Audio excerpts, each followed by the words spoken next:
Happy birthday, Henry. Happy birthday, Henry. And what did your brother get you? Card. Yeah, what did it say, Charlie? From Charlie to Henry. Love. Our boys are sweet. He's 8. Now that Henry's at school, let's run Henry errands. Now that we got stuff for Henry's birthday, time to go look at tech stuff for Daddy. And I've been thinking about getting back into podcasting, so I want to kind of look at the audio equipment, because my Zoom H1 from like 12 years ago, well, it's not up to snuff anymore. So let's go see what they have here, because when in doubt, you go to Guitar Center. I feel like I'm dressed for the grunge era right now anyway, so let's go. We were looking, and I'm definitely interested in the Zoom stuff. And I know a lot of you are thinking right now is, hey, Tommy, we watch your videos, you stumble over your words all the time. I'm not good in front of a camera. I'm better behind it. Ask her. I talk a lot. I don't know, what do you think? And hey, there's a reason I brought you, is I know you find this stuff really interesting, but did you notice I didn't buy anything? She's the voice of reason without saying a word. I get one of these. Oh my goodness. There we go. Now we're on the real camera with real audio and mic.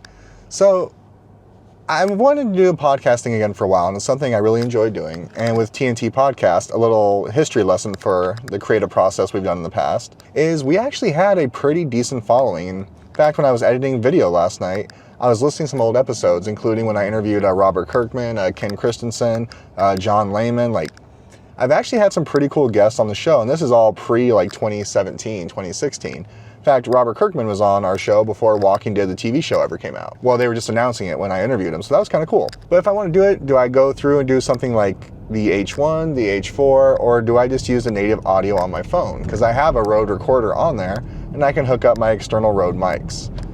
I don't know, this is crazy. But on a bright note, I really enjoy being a passenger side princess. This is nice. And the other part, and this is where I talk about the small business element of doing it, because I use everything like this for production, for creation, for everything that I do with the channel and with our newly formed LLC. I do want to wait till I actually have a business credit card or something else, which I still just have to go do, just because if I'm going to do this and actually use it for production, and it's going to be solely for production and solely for use in my business, it's tax deductible, which is something that's very important if you are a small business owner. So that's something you got to keep conscious of, but you also have to make sure you're logging and cataloging everything, keeping receipts, and you can justify the use. Historically, it had to be used at least 40 to 60% for business to have any kind of write-off, but now it's going to be purchased by the business as business-related equipment and business-related use 24/7. Because I really can't think of a personal reason I would need it unless I'm trying to like capture Dana and like trying to kill me and I have an undercover wire on, because let's face it, that's the face of a killer. And you're probably wondering what kind of podcast equipment I'm talking about. Well, I'm talking about things like this. This is my Rode 2 micro mic. I think is what it's called. Rode Go 2 mic, video mic. There it is. But I've been using this lately for any kind of voiceover stuff, and it's actually been working quite well. And since I don't have like a intermediary like an H1 or H2 to record on, I've actually been using the Rode app on my phone to collect the data. Granted, I can do it directly to the camera or directly to my computer. Oh gosh, there's Charlie. Oh, no. But I do like the idea of podcasting and using real equipment because it's so versatile. Now, looking at the Zoom equipment like the H1 and the H4 and even the H2, they all serve different purposes. So the H1 is great for being a standalone mic, very similar to what I'm doing with my phone here, which is a great tool.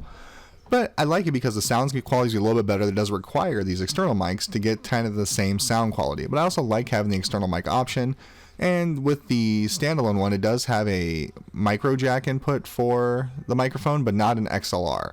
Whereas the H2 and H4 actually have 2 XLR inputs, so I can actually put external mics in addition to a mic like this, as well as just using the native onboard microphones. Now there's the H6 option, but I think that's a little overkill for what I'm trying to do. To me, that sweet spot's there between that $100 and $199 range, especially if I don't know how consistently or how often I'm going to be doing the podcasting. But there was another option I saw there, which I'm not terribly familiar with. It's this one called Tascam. I was talking to the person there at Guitar Center, and they said that it historically is really good for headphones and microphones, but not necessarily for like mixers and like sound stuff in that regard, for like post-production. But he said he had zero problems recommending this one, and at $79 it might be worth giving it a shot. But at $79, I'd rather go with the Zoom. It's $99 for $20 more for a product that I know works and works quite well. But I also like the idea of being able to add the external mic, so I think that H4 is in our future. Now the question is, do I buy it for the $199 through Guitar Center, or do I buy it through like secondary markets like eBay or whatever for a reduced price? I've seen them as low as $100 through those channels, but I also don't know if I'm inheriting a problem either. Stuff to think about. And there really is a lot to think about, but I thought before we go any further, I'd introduce you to the different sound recording equipment that I do have and I utilize. And let's start off in the past. Like I said, I did have the Zoom H1. This is the OG original one. And currently I'm recording on this one and on the mic on the camera as well. But we're going to talk about this one first. This one was such a handy tool, and it was an amazing thing to use. This is what I used to record so many different podcasts with, because not only did it have the additional mic in, it had a mic line out. In fact, if I really wanted to, I could use the shotgun mic on this to go into like one of these cameras, which I have done in the past. But the problem is the mini cable like this, the little 0.8mm jack, if the cable goes bad, you don't know that it's not recording properly until it's well too late. But this is now kind of a relic of the past. They've improved so much, which is why I'm looking at possibly getting a new one. Because this one with the dual mics, it is nice because it does record omnidirection. So I'm actually interested to see how it sounds and syncs up right now with me moving it around as much as I do. So I'm assuming my voice is going in and out on it.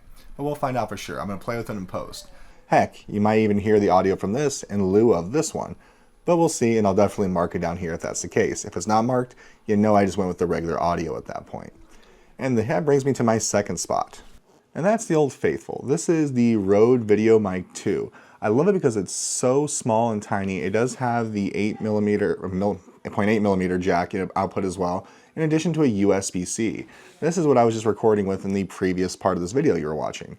I love it because it's small, it's handy, it's super light, and it doesn't have like the big bulbous dead cat on there like my previous one did, which usually got into the frame of the camera. But I mean, if you look here, I love the fact that it has so many different, points where you can actually take in the sound.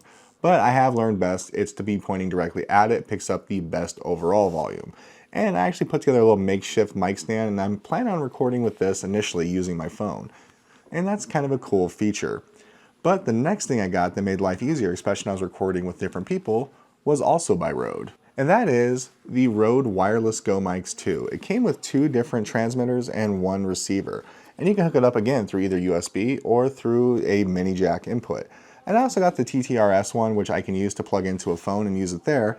But I'll be honest, I haven't had much success. But we are going to do an experiment with that one, maybe on the video, maybe off video, of me seeing if it'll let me plug it into that Rode app on my phone and actually record multiple channels using both mics. Because that could help out as well, especially if I'm interviewing someone. We can both have the mic on and be free to move and talk about as we choose.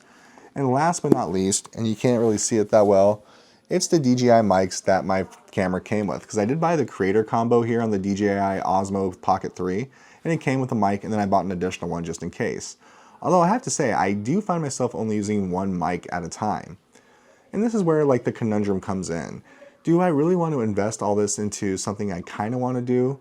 Well, I do, because it kind of makes sense for the sake of the channel, because I do want to get back into podcasting at some point, and I really did enjoy it. In fact, this right now is kind of a podcast, but not really. It's a visual medium too, and I know I'm not the greatest at this. For example, I know you're seeing the reflection off the TV right now, because I just realized I forgot to turn it off. I just muted it, but that's part of kind of the experience I want to give here, where it's an inside look at my life, both tech, comic books, collectibles, whatever you want.